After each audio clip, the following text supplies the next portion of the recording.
because my klesha should go away, Adidevik, Adibhautik, Adhyatmik, etc., etc. But my klesh, my anguish, my ignorance, my pain is of a different kind. And this klesh is quite Sanatan. It was, it is, and it will be. I'll be happy if it's not in the future.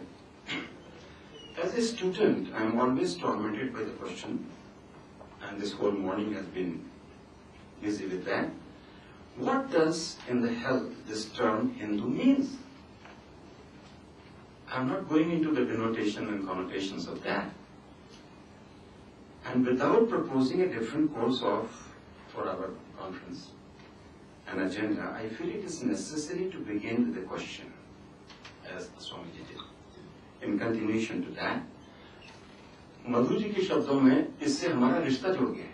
कामकाजी है ये शब्द, काम चल रहा है, perfect नहीं है, कामकाजी है.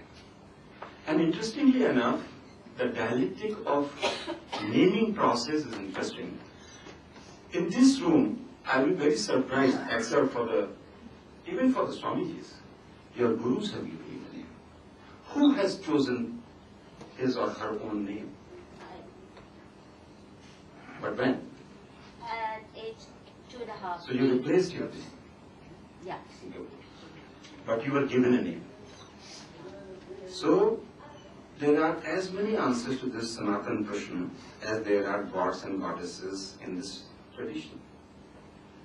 I would share only two viewpoints, probably two kind of reinterpretations of the terms, and a couple of stories will come into that.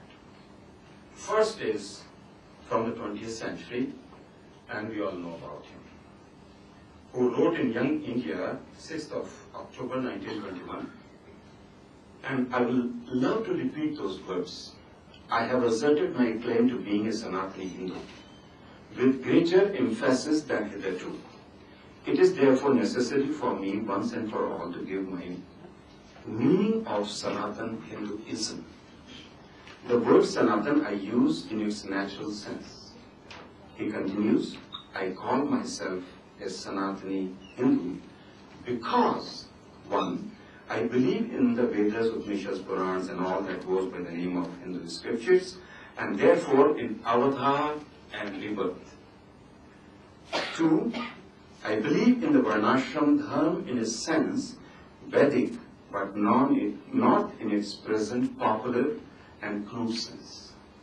Three, I believe in the protection of cow in its much larger sense than the popular one. And finally, he uses a double negative. I do not disbelieve in idol worship. So this is a self-definition by someone who says that he does not claim any originality to wisdom or any perception. Who follows Ruskin, Tolstoy, Thoreau, Emerson, but he focuses in his own verse upon the masters of Indian philosophy. That is the opening firing statement of Hind Swaraj. For him, quote, ancient civilization of India represents the best that the world has ever seen. Ever seen. Very, very, very categorical statement. Now, we turn a leaf from the past, a little bit back, because he's talking about the ancient civilization. So the second story now comes. The king, who had come to power after the biggest bloodbath in human history, when he attains power and is governing, Narad somehow descends in his palace.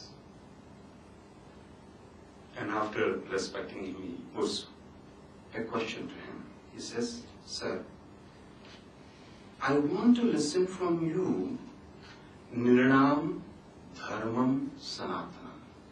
Bhagavan, Shrotum Ichham.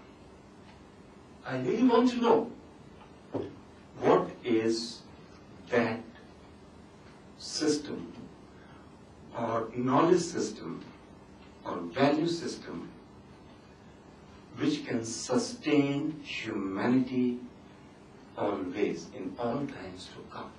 In all times to come. A very interesting usage of Sanatan.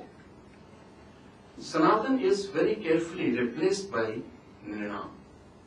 It's no more a Sanatan Dharma, but it's a Mana Dharma. And he qualifies. He says, there is also a specific I want to know from you. Varna ashram achar yutam yat puman vindate param. I want to listen from you the details of Varna ashram dharma, the social system and the personal behavior of the youth within that system.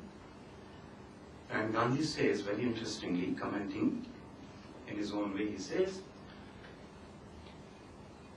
Varnashram is, in my opinion, inherent in human nature